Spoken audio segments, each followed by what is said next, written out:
internautas, é um prazer estar aqui com vocês, Rosana Chiavassa, no programa Tribuna do Consumidor.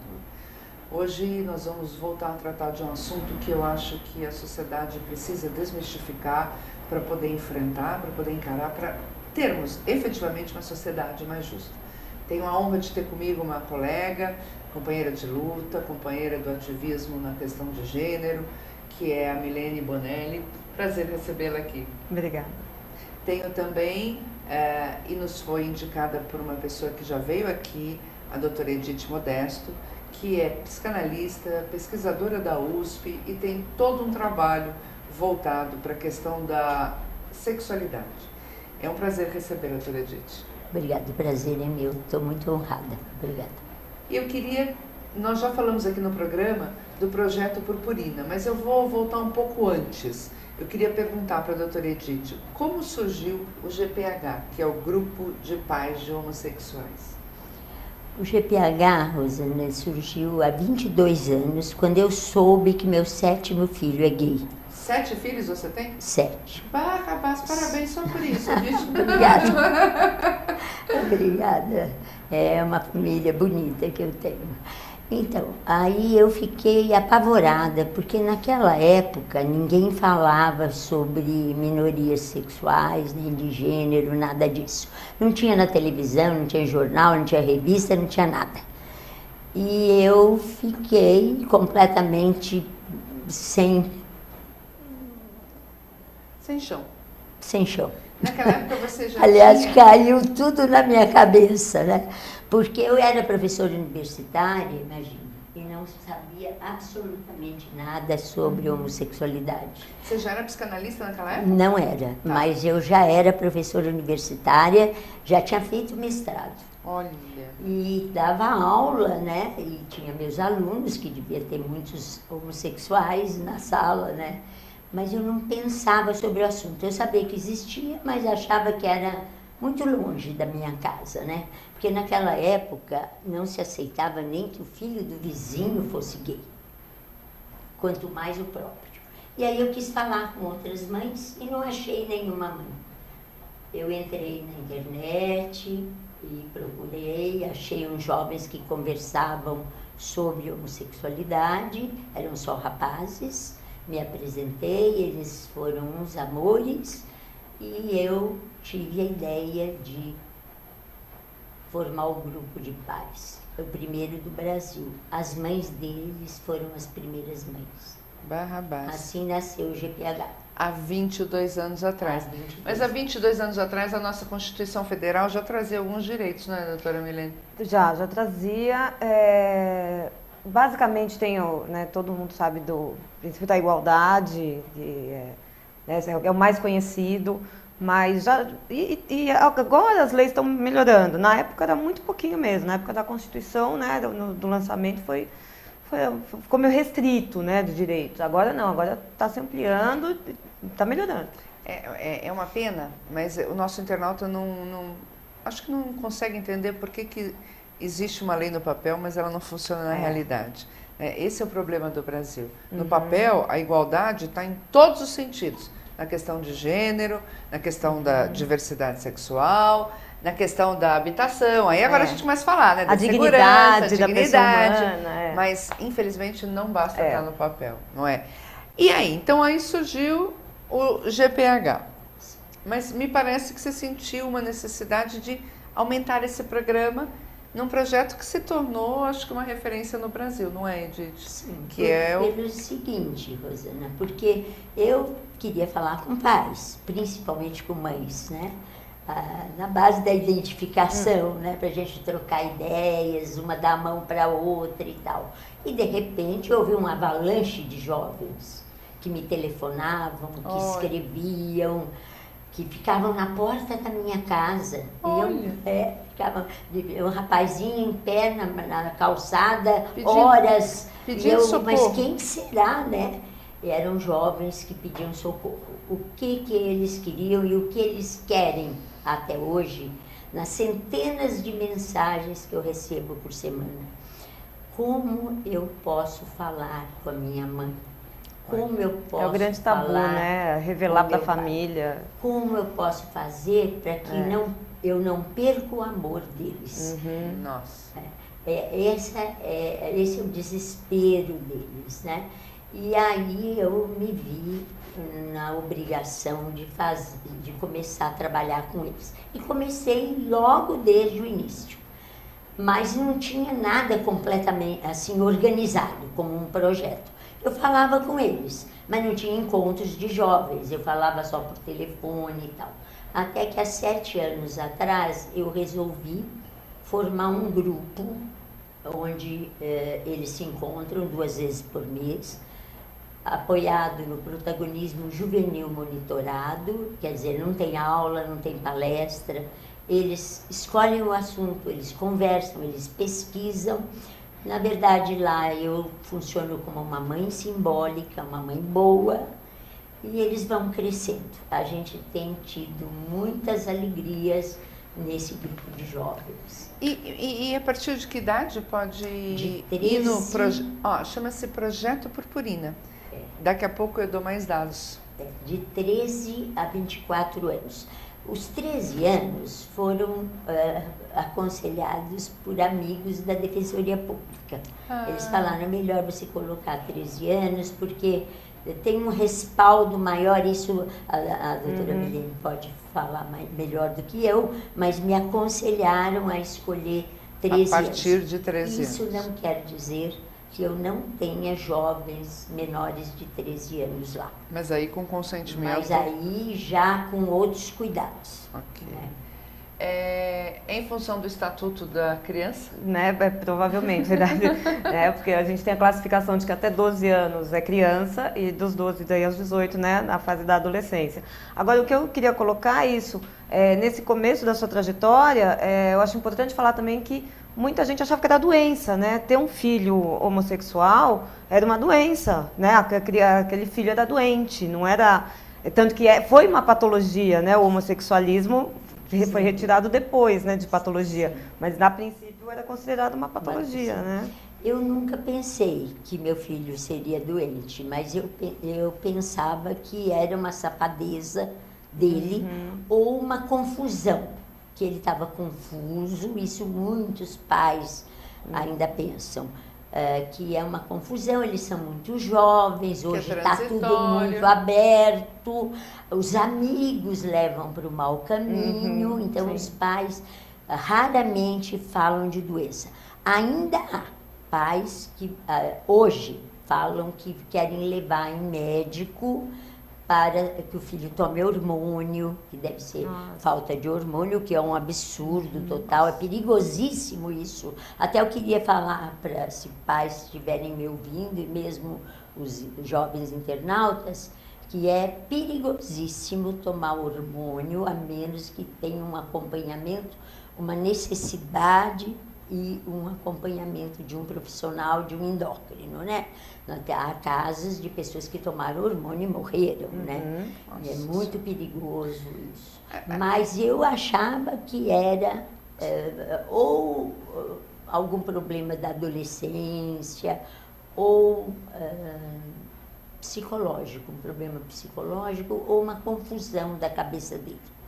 Edith, a gente percebe que o Brasil, nesses 25 anos, desde a Constituição, vem mudando. Mas a pergunta que eu faço, no contexto dos seus 22 anos do grupo GPH, se você observou uma evolução social e em que proporção? Porque, às vezes, até pelas novelas, pelo que a gente vê na mídia, a sensação que eu, que estou de fora desse trabalho, tenho é que a evolução ainda foi muito pequena, de compreensão da sociedade, na própria família, né? Você ainda ouve, não, se eu tiver um filho, nossa, que horror, né? Nas escolas o bullying persiste. Então, a minha pergunta, você que já há 22 anos trabalha nisso, talvez até para nos dar uma esperança, né? Sim. Você sente que houve uma melhora em termos gerais ou ainda ela é particularizada nesses trabalhos voluntariados até que eu diria o terceiro setor está fazendo? Eu acho que houve uma melhora, mas você tem razão, muito pequena, né?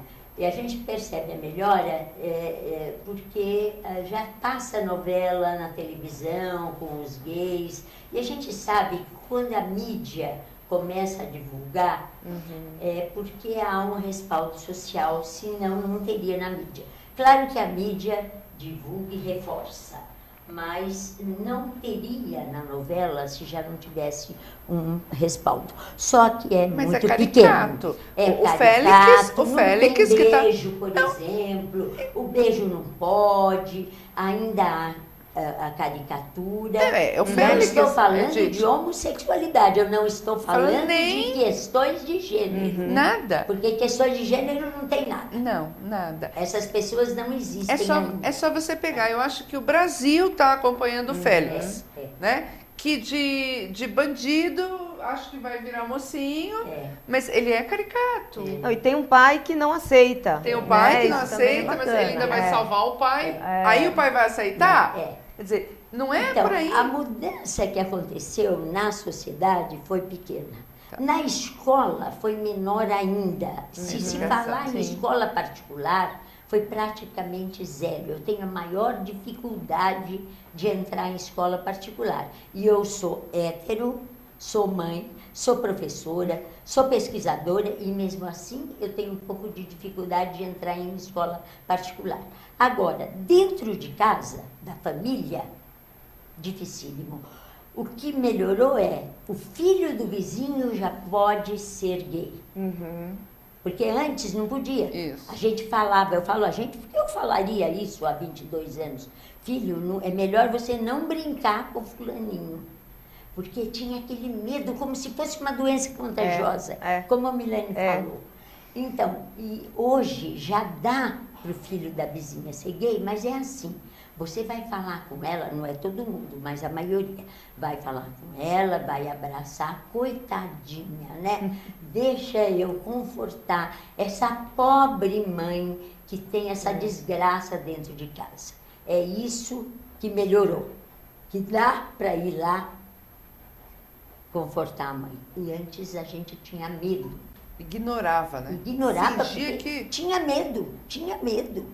Nem se aproximava, era uma gente que dava medo. A discriminação é imensa, né? Os atos de violência que a gente tem são discriminados na rua, não podem andar na rua de mão dada. Sim, ainda. Ainda. Sim. E se falando tanto disso, na novela, o casal agora também, lá, eu não sei o nome dos personagens, mas que eles estão adotando lá a criança. Então, mostrar a adoção, que é possível, né? Então, a mídia está mostrando, mas eles saem na rua, eles são agredidos. Então, é difícil a gente, né? Eu não sei até que horas, quando que vai acabar essa violência, porque é uma violência gratuita. Por isso que eu acho que tem que ter a lei para defender essa minoria. Com certeza. Tem que ter uma lei para defender a minoria. Enquanto a sociedade está nesse processo de respeito à diferença, se não existir a lei, esse processo se torna muito mais lento e muitas pessoas vão sofrer. No Estatuto da Diversidade Sexual consta, né, a parte dos crimes. E tal crime, consta esse crime é penado de 2 a 5 anos. Eu ia te perguntar qual que é a pena, porque infelizmente no Brasil a eficácia das penas não ajuda a transformar o comportamento da sociedade, né? Vai ficar só 2 meses? Então tá, né? Infelizmente essa é a cultura que vem. Tá aqui, é o artigo 100 que eles colocam, né? Crime de homofobia, reclusão de 2 a 5 anos. É muito pouco. É muito pouco. Mas o texto é praticado condutas discriminatórias ou preconceituosas previstas nesse estatuto em razão da orientação sexual ou identidade de gênero. É fundamental um artigo desse hoje em dia, né? Até para coibir essa violência. E como é que está a aprovação do projeto? Esse projeto Como vários projetos parados. Não, tem 2 anos o estatuto, né? É um projeto de 2 anos. Mas ainda está em todos os trâmites, analisando, passa pelas comissões, já passou pela comissão da constitucionalidade, já passou, mas está tramitando, lentamente. Eu, né? eu entrevistei aqui, Edith, o Flávio Urra, que tem todo um trabalho na questão de gênero, e a gente estava falando do quanto o Brasil é machista, né? Nossa. E machista no amplo sentido. Sim. E é claro que é esse machismo que faz com que esse preconceito fique exacerbado. Né? E é engraçado porque... Piora muito. Não, e o homem machista fala assim, não, mulher com mulher tudo bem, mas homem com homem não. É muito engraçado isso, a imaginação deles, né? E eu percebo que as pessoas fazem ainda, Edith, muita confusão até conceitual. Sim. Né? Então, eu queria aproveitar todo o seu estudo, toda a sua experiência, de uma forma simples, a gente conceituar o que é homofobia, né? Alguns nomes para que isso comece a reverberar na sociedade sem tanto mistério, né? Porque parece que você fala homofobia, as pessoas falam, oh, né? O transexual, né? Então eu tenho importante. um exemplo que eu acho que é muito real, acontece hoje, e acho que vai dar uma boa ideia. Quando um jovem, vou falar de menino, um jovem, ele se sente homossexual, um dos maiores medos dos pais, e eles perguntam para mim isso, é se há o perigo dele de se vestir de mulher. Tá. Então, essa confusão de gênero e sexualidade está presente nos pais e aumenta o preconceito, aumenta o medo. A homossexualidade é a pessoa se sentir atraído sexualmente e afetivamente por alguém do mesmo sexo, do mesmo gênero. A menina se sente atraída sexualmente e afetivamente por outra menina, e o menino por outro menino. Isso é homossexualidade. Quando a gente fala de gênero, ser masculino ou ser feminino, ser homem, ser mulher, nós já estamos falando de uma outra coisa, que nós chamamos de transexualidade, né? A pessoa transexual é aquela que o gênero que ela sente ter não combina com o seu corpo. Então, a pessoa tem um corpo feminino, de mulher, mas ela se sente um homem. Ou tem o corpo de um homem, masculino, e se sente uma mulher. E isso acontece muito cedo, às vezes. Eu tenho um paciente de 8 anos, que tem o corpo de menina, me apareceu como uma menina, vestido de menina, mas estava muito doente, com depressão, com dor de cabeça, vomitava o que comia, não conseguia ir à escola, faltava muito. Eu fui à escola e a coordenadora pedagógica falou, nós não sabemos mais o que fazer com ela, porque ela não fala com a professora, ela não conversa comigo. Então, realmente essa menina tinha muitos problemas. E a mãe me disse que ela já falava desde pequenininha, 2, 3 aninhos. Mamãe, eu sou um menino, eu não sou uma menina. Eu não queria vestir saia de jeito nenhum. Isso é transexualidade, não homossexualidade. Não sei se essa menina transexual vai ser heterossexual ou vai ser homossexual. Ainda não dá para... Parece que é heterossexual. Olha. Mas eu não sei, né? Então, você tocou num assunto fantástico, né? Então, não é uma opção. Ah, de jeito nenhum. A sexualidade não é uma opção. E o gênero também não. É fantástico. Não é uma escolha. Porque essa menina, com 2 aninhos, já punha ela punha uma camiseta na cabeça. Eles fazem muito isso. As crianças põem uma camiseta na cabeça, assim, para fingir que é cabelo comprido, quando são transexuais femininos. E quando são transexuais masculinos, não querem colocar saia de jeito nenhum, querem encostar o cabelo curtinho.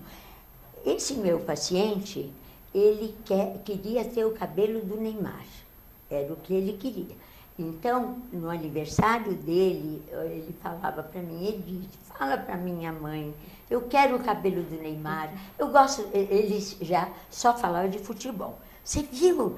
E foi o futebol que o ajudou dentro da escola, porque ele jogava tão bem futebol que nós usamos o futebol para ele ser aceito pelos colegas e hoje está indo tudo bem, mas é uma exceção.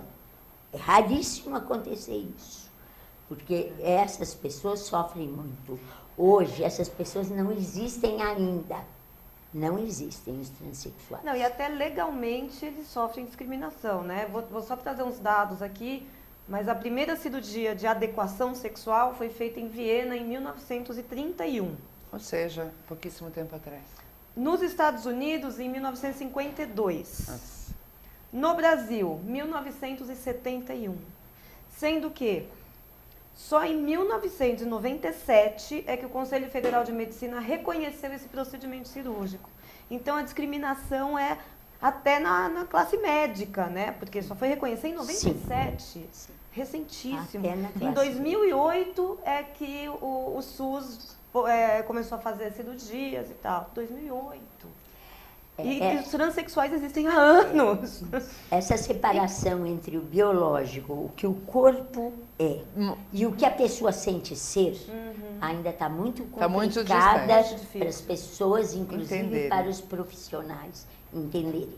A homossexualidade já está mais fácil de entender, né? A pessoa é homem, mas se sente atraído por um homem.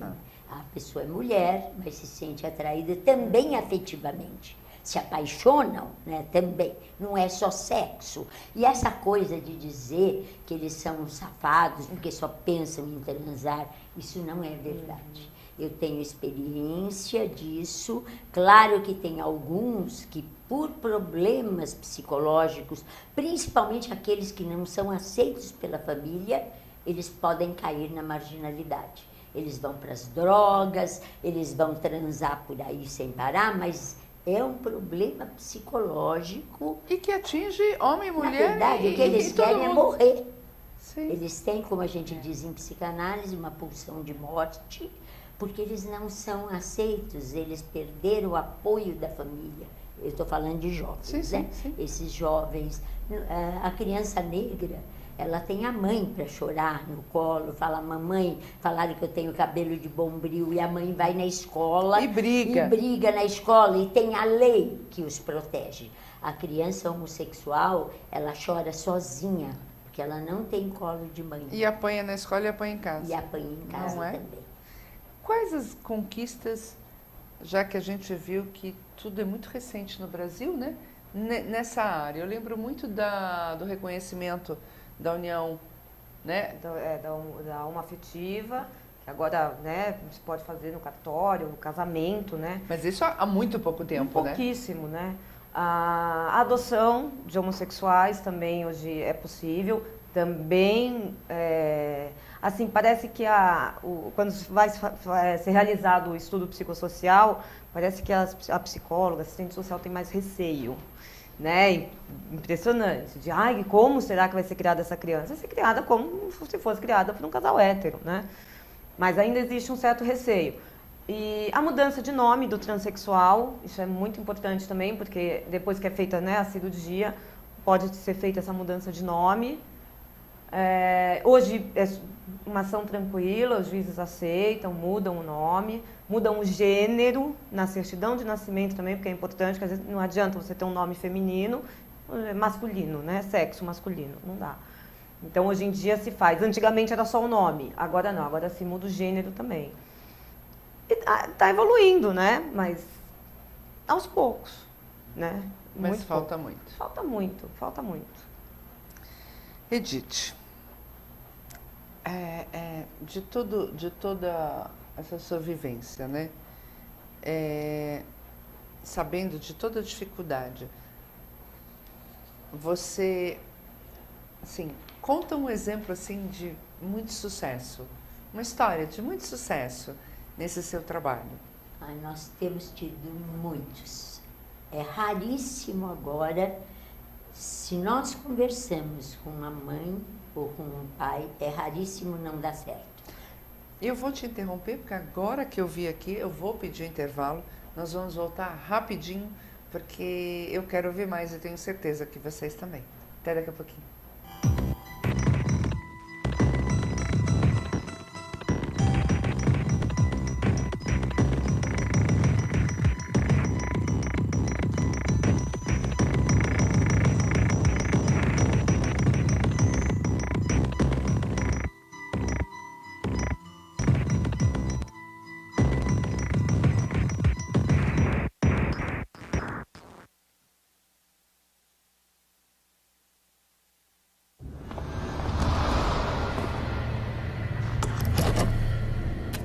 Atenção, este veículo está sendo roubado. Ligue para a nossa central e diga a localização exata desse veículo, porque com o localizador instalado nele vai ser difícil encontrar. Chegou o Bebom, rastreador com tecnologia de telemetria de última geração. Com ele, você sabe exatamente onde estão seus veículos, frota e família. Contrate agora. Acesse www.bebom.com.br.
Horas conversando com as duas aqui comigo. A gente estava no maior tricote aqui e a gente deu uma invertida na pauta. Você só vai saber as grandes conquistas no final deste programa.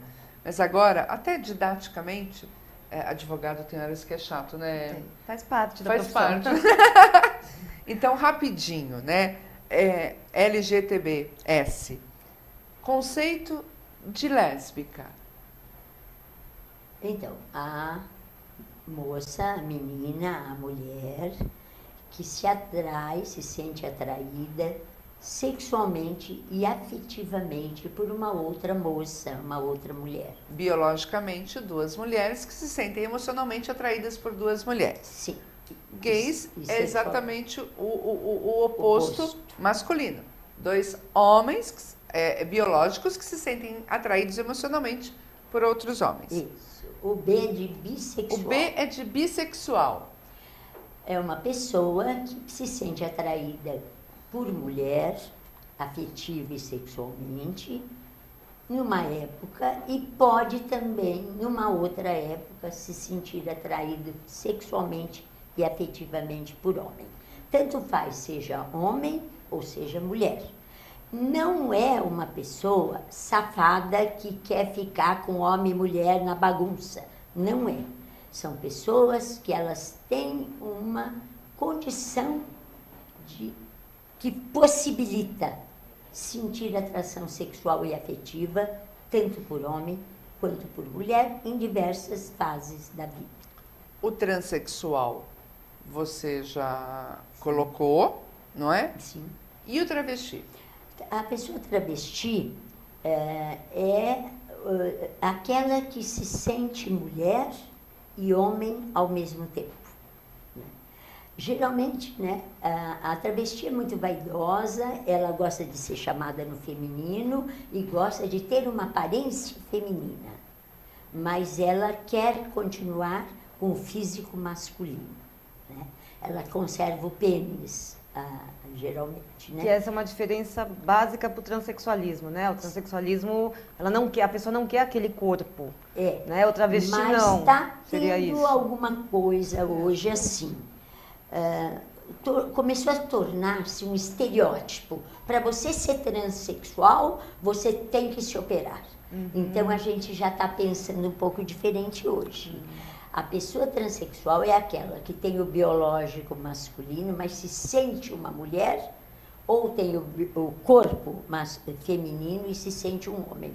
Mas não é obrigado a operar. A pessoa opera se ela quiser operar. Mas, então a gente não está como uma estereotipando. condição para ser transexual.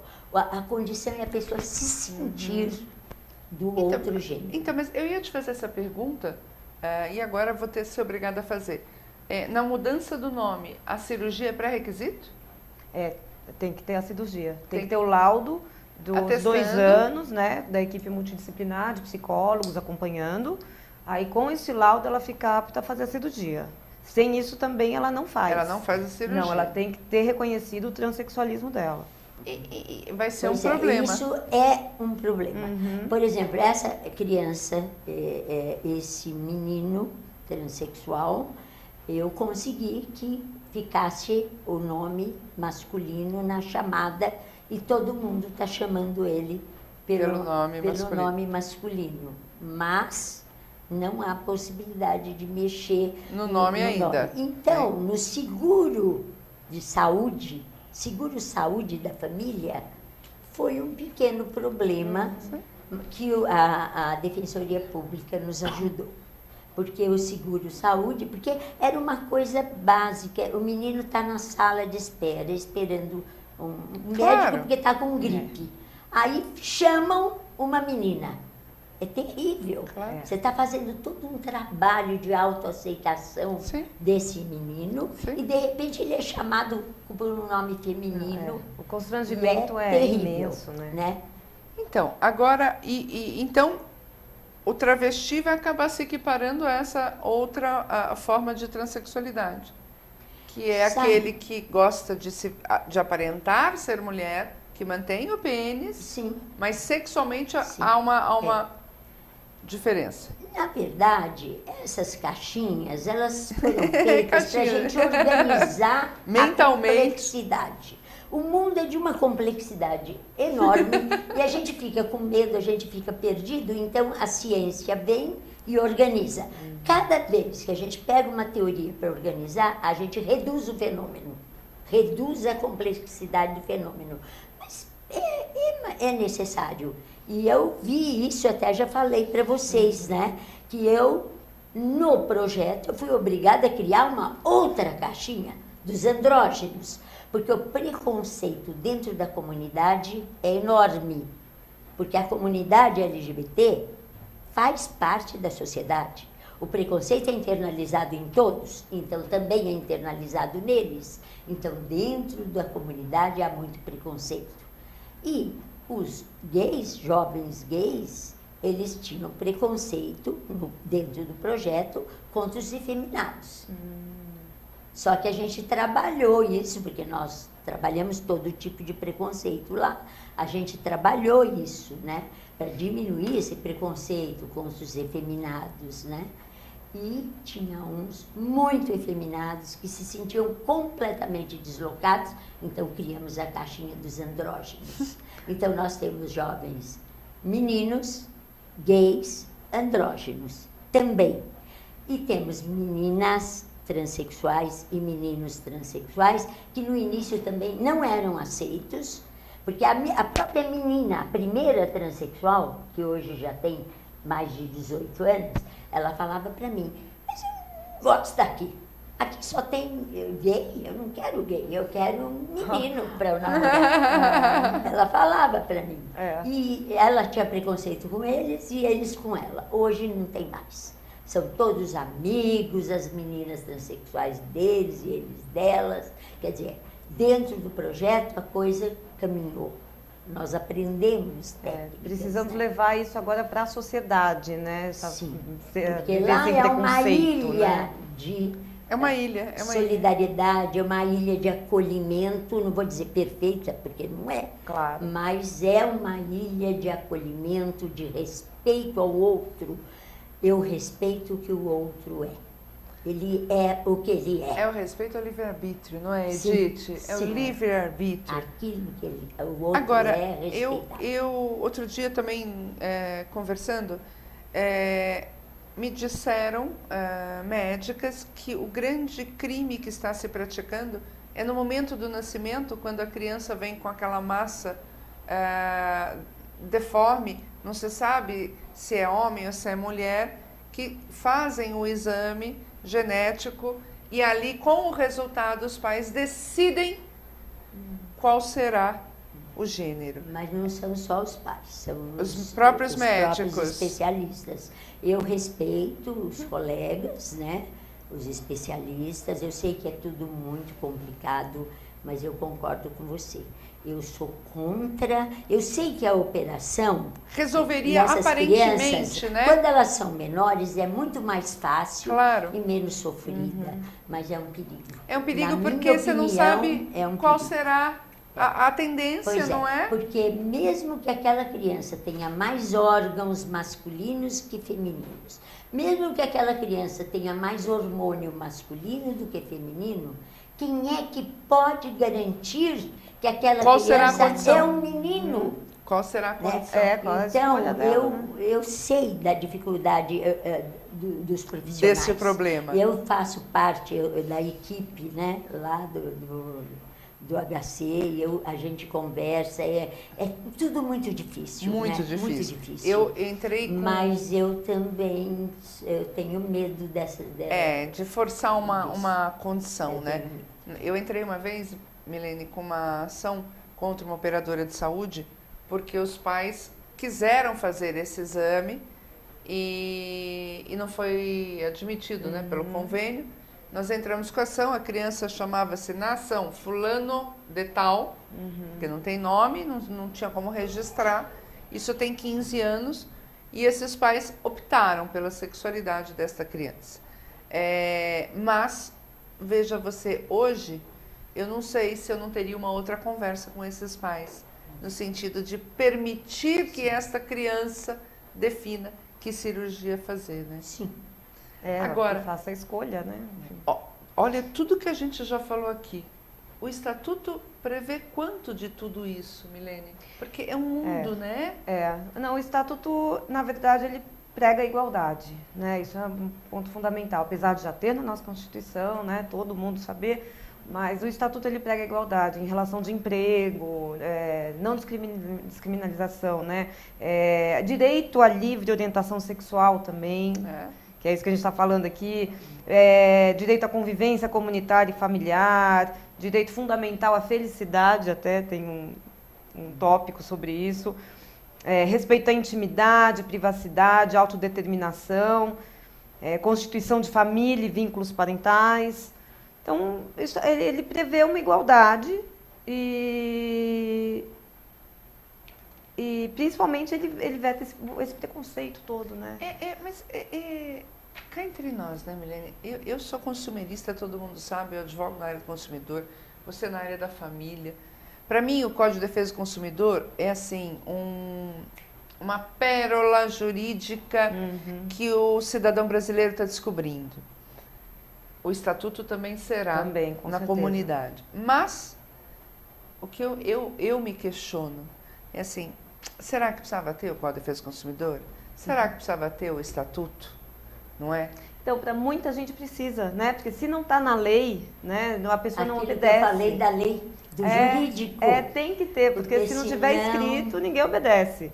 Pois Precisamos do jurídico. Precisa, claro que precisa, mas nós temos que mudar o formato do Brasil. O Brasil é o país que mais leis faz e é o país que menos lei cumpre. Não adianta. Nós temos que trabalhar, Edith, eu não sei se você concorda comigo, a educação do povo brasileiro, Sem porque dúvida. é cultura. Se você pensar filosoficamente, é uma vergonha ter uma lei que fala assim, olha, não tira 50 gramas desse 1 quilo de carne. Não é? Me respeite, eu não sou um código de barra. Olha, me respeite, não é porque eu tô maquiado, sou homem, que você vai me olhar torto. É cultura, é educação. Não, e a gente tem um problema também de aplicação, né? O Código do Consumidor é de 90, né? Da década de 90. Agora as pessoas têm mais conhecimento dele. Imagina esse estatuto, que ainda nem foi aprovado, né? Quando que ele vai ter aplicação? Em 2050? E eu vou além, porque o Código de Defesa do Consumidor era um anseio da sociedade, né? Todo mundo é consumidor, né? Tem advogado que advoga para outro lado, mas que ele também é consumidor, ele é consumidor, certeza, né? com E aquela certeza. empresa vai ser consumidora. Esse estatuto não, ele já vem recheado de preconceitos, ele já vem recheado... Eu acho que pior que o preconceito é o não querer ver, né? É aquele primeiro momento de que não existe nada, sei de nada, não é? Aí a hora que começa a ver, começa a ter o preconceito, quer dizer, é uma luta ainda muito longa, não é, Edith? É muito longa, assim. O ser humano, ninguém nasce com preconceito, né? Mas o preconceito é internalizado em todo mundo desde que nasce. Para começar, a roupa da criança, né? Se for menina, não pode Azul pôr e azul. rosa. E principalmente se for menino, Não pode pôr pôr rosa, rosa. né? Então, o preconceito já começa a ser ensinado desde que a criança nasce, né? E as mães, elas aprenderam As isso. mães e os pais, né? E os pais. Vamos. As mães e os pais aprenderam isso, o preconceito é internalizado neles. Os sonhos deles foram construídos de acordo com as normas sociais. O menino tem que ser assim, a menina tem que ser assado. Eles vão se casar, vão ter filhos, né? Nós vamos ter O netos. menino tem que dar porrada, Isso a menina sem tem que falar brincar em de boneca. religião. Sem falar Sim, na religião. Sim. Tirando a Sim, religião, tira, porque senão tira. complica mais. Aí a mãe e o pai, a família, os avós e tal, eles constroem sonhos. Quando a criança ou o jovem fala que é homossexual, por exemplo, esses sonhos caem todos por terra. E os pais vão ter que construir novos sonhos. E é uma reinvenção interna muito difícil. dolorosa, sem anestesia. Dolorosa ou difícil? Dolorosa? Difícil e dolorosa. Eu Nós vou temos anotar essa mães frase, que não, eu vou anotar. tentaram suicídio. Mãe do GPH que tentou suicídio, de tão desesperada que ela estava. Hoje a família está feliz, mas ela tentou suicídio. Nós temos pais que... Tem um pai que ele não tinha doença nenhuma, ele ficou diabético da noite para o dia e teve que ser internado e foi para UTI, ele quase morreu de diabetes. Agora é aquilo, né? emocional. O homossexual tem que reunir a família, né, para contar. O hétero não, né? Não, o Ninguém hétero fala, entra né? em Mas casa, eles não reúnem a somos- família, não, não eles é. contam para a mãe. Pra mãe. É sempre a mãe? É raramente, quando é o pai, geralmente é menina. A menina conta. verdade? Olha aí, Gente, olha que incrível. A menina, pelo menos no consultório que eu tenha visto que contou para o pai, foi a menina. A menina contou para o pai. Quando eu falo é também de modo geral, Sim. há exceções, Sim, né? sim. Mas a mãe e o pai sofrem muito, viu? Sofrem muito. E a culpa não é deles, porque o preconceito foi internalizado neles. Neles. A culpa é da nossa cultura, Da nossa sociedade, Mas não é só exatamente. da nossa, é no mundo inteiro. Mundo E tem inteiro. lugar que é pior Não, do que aqui. não, tá, mas Tem não... pena de morte. Sim, É. sim, mas Não tem, É. Helene? Então, mas lá, nem no papel. Então, a gente está na frente deles, o comportamento tem que estar na frente também. Porque lá não tem igualdade no papel. E aqui Sim. nós temos. Sim. Aqui vem tudo disfarçado, vem tudo camuflado da tropicália Há uma brasileira. hipocrisia danada, né? Exatamente. É uma hipocrisia que é uma coisa. É isso que nós temos que vencer. Não é é? verdade. Vem na sua... eu vou fazer uma pergunta antes.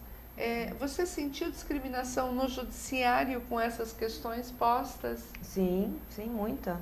E é um processo, né, os processos correm com o segredo de justiça, mas todo mundo sabe.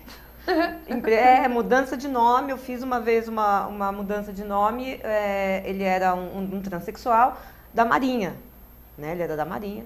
O cartório inteiro sabia. Nossa, Nossa, aquele processo já chamavam, né? Pelo nome que ele adotou depois de mulher. Então, assim, não tem jeito. As pessoas comentam, né? Ela gera curiosidade. Isso aqui também é engraçado, né? Estranho até. Porque gera curiosidade aquele processo. Mas se fosse uma curiosidade para o bem, Sim. não é? Tudo bem, né? Mas é uma curiosidade só por ser curiosidade, não é? O Brasil é um país extremo. É verdade. Difícil. Povo sofrido. É difícil mesmo, né? Então, aí a gente precisa muito, muito do PLC 122. E o que é o PLC 122? Eu acho que ela pode explicar melhor do que eu, mas é uma lei que criminaliza a homofobia, né? Como os negros tiveram a lei que criminaliza o racismo, nós queremos e nós precisamos muito, eu estou falando em nome dos meus meninos e das famílias, dos pais deles. Nós precisamos muito de uma lei que criminaliza a homofobia para que eles não sejam tão discriminados. Eu mesma já sofri discriminação, assim, de chegar num lugar e a pessoa não querer me servir, porque eu estava com a camiseta do GPH. E a pessoa viu o grupo de paz. E se negaram a me servir numa lanchonete em Brasília, porque eu estava com a camiseta do GPH. E foi muito doído para mim. Discriminação, rejeição, dói muito. Para qualquer um, né? Nossa, mas como dói, é terrível. A gente se sente um lixo. E os nossos jovens chegam com olhando para o dedão do pé, né? De tanta baixa autoestima. Há muita tentativa de suicídio. A maioria deles já falou de morte, já tentou suicídio. Você tem no site o link para esse projeto? Sim. Então vamos lá, gente. Olha, GPH, que é Grupo de Pais de Homossexuais, o site deles é www.gph.org.br. Entrem lá, votem. Vamos ajudar essa nossa sociedade. Porque, com todo respeito, é só assim que a gente vai melhorar. E tem também o site do Projeto Purpurina lá também. Mas é melhor o mesmo site. No mesmo site. E eu gostaria de dar o telefone, posso? Eu dou aqui, porque eu quero. Porque Nosso tempo está acabando.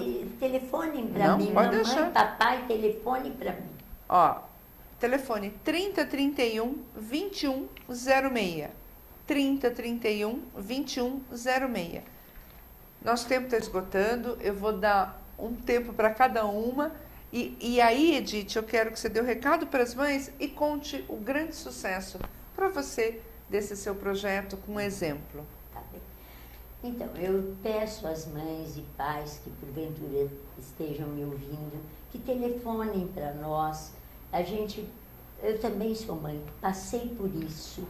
A gente trabalha com ajuda mútua, uma mãe ajudando a outra, e nós vamos vencer isso. Nós temos casos, muitos, de mães evangélicas que entraram no GPH e hoje a família está feliz. Os nossos filhos, eles são filhos de Deus também. Deus é Pai de todos nós, vocês podem ter certeza. Um dos nossos meninos, ele foi expulso de casa porque a mãe é evangélica e hoje ela sente muita culpa. O pastor que disse que ele estava endemoninhado e ela jogou o menino na rua. Ele dormiu em banco de praça, ele passou fome, ele acabou doente, mas felizmente, como essa mãe tinha Deus no coração e o amor sempre vence, ela, com um telefonema meu, ela foi atrás do filho e ele está bem, está estudando, está trabalhando, está morando na casa da família. A gente tem tido muitas vitórias, muitas alegrias. Procurem a gente. E os meninos e meninas também que estão ouvindo, falem comigo que eu ajudo vocês. Como é que se faz para falar com a mãe e com o pai sem que eles sofram tanto? Como falar para a mãe e para o pai sem que vocês percam o amor? O amor sempre vence, vocês vão ser felizes. Vocês têm direito de ser felizes. Muito obrigada, Edith. Parabéns pelo seu trabalho. Obrigada. Mesmo. Doutora Milene, o que você pode falar em termos de direitos, de esperança nessa área para os nossos internautas passarem para os seus amigos, ou para os seus irmãos, ou para si mesmo, porque hoje em dia todo mundo vive já nessa comunidade, não é? Ao lado, vizinho, enfim, na família, todo mundo. Entre no site do Estatuto da Diversidade Sexual para conhecer o Estatuto, porque é fundamental que conheçam os direitos, né, também, porque às vezes as pessoas não sabem que tem aquele direito. E o Judiciário tem colaborado, nós temos aí as adoções homoafetivas, temos as uniões, os casamentos. O Judiciário está colaborando, na medida do possível, com o que está previsto em lei hoje. A partir do momento que tiver esse estatuto aprovado, aí os direitos vão ser maiores, então vai ficar mais fácil militar por eles. Mas não desistam, né? Porque não dá para a gente desistir. Então, tem um problema, procura mesmo o judiciário, o advogado pode fazer jurisprudência, isso é muito importante, então o advogado pode criar causas novas e vamos torcer para esse estatuto ser aprovado.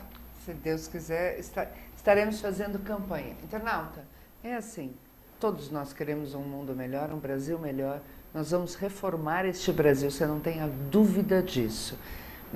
E não é fechando o olho, né? Não é só ficar brincando no Facebook É uma delícia, né? Brincar é muito bom, mas eu acho que construir uma sociedade melhor para os meus filhos, para você, que talvez tenha a idade do meu filho, para os meus netos, que serão na idade dos seus filhos, eu acho que vale que seja 20 minutos do seu dia dedicado a essas causas sociais.